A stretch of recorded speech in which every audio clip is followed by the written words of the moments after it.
Welcome sa Jennifer TV.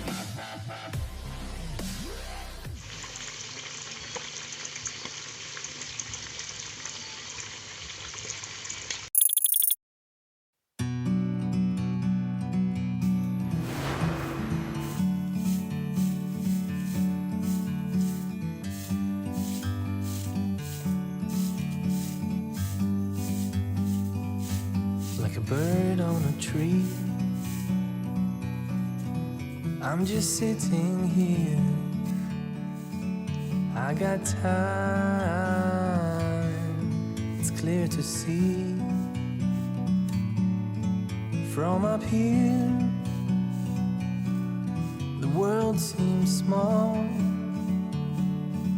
We can sit together. It's so beautiful, you and me. We meant to be in the great outdoors, forever free.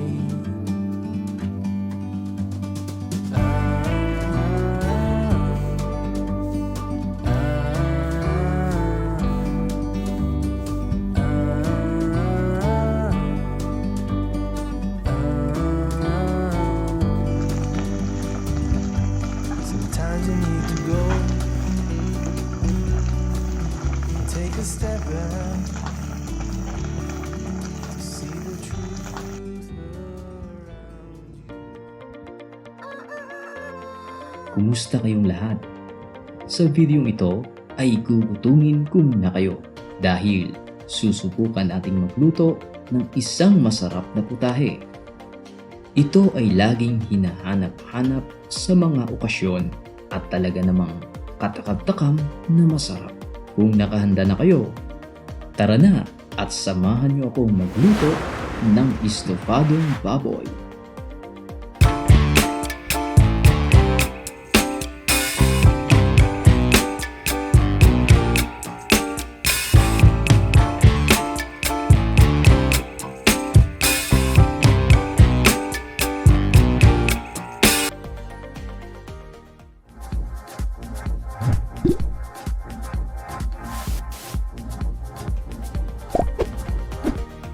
Narito ang mga sangkap na ating You're giving me wind and rain. You're some kind of butterfly. Baby, you give me midnight. You whip up my appetite. Don't leave me here high and dry. Oh, well, I don't wanna jinx it, baby. And twist myself at the spine. Don't wanna overthink it, baby. It's just twist your body and mine. Baby, you give me ice and fire. You give it.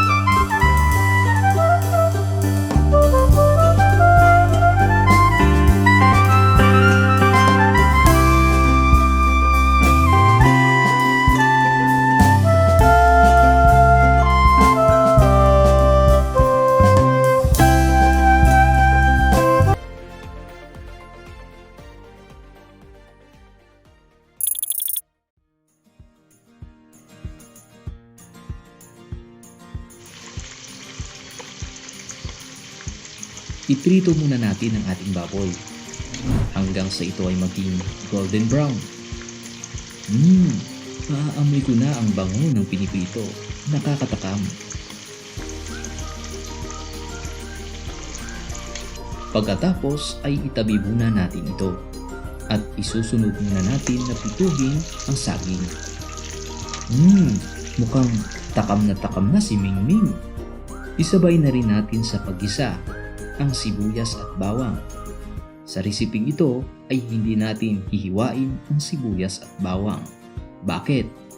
Dahil ito ay magsisilbing stew sa ating menu.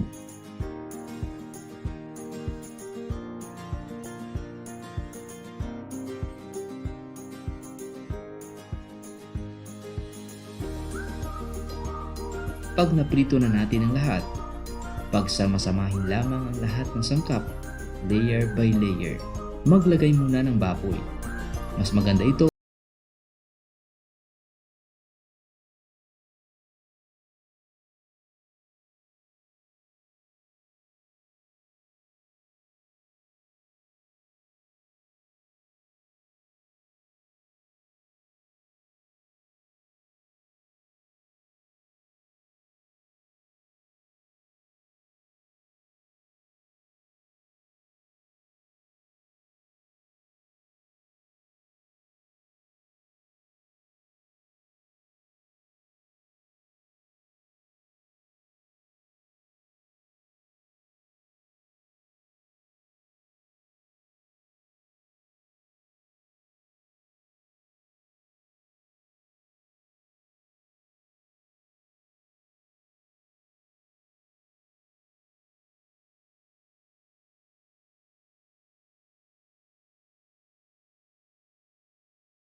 tapos lagyan ng konting asin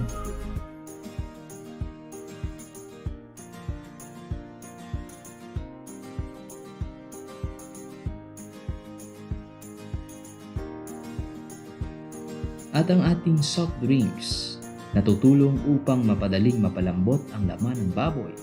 Ito na rin ang magsisilbing malasos nito.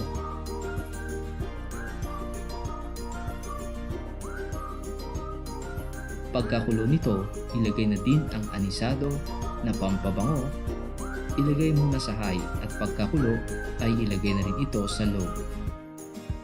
At antayin pa ng mga 20 minuto hanggang sa ito ay lumambot. Na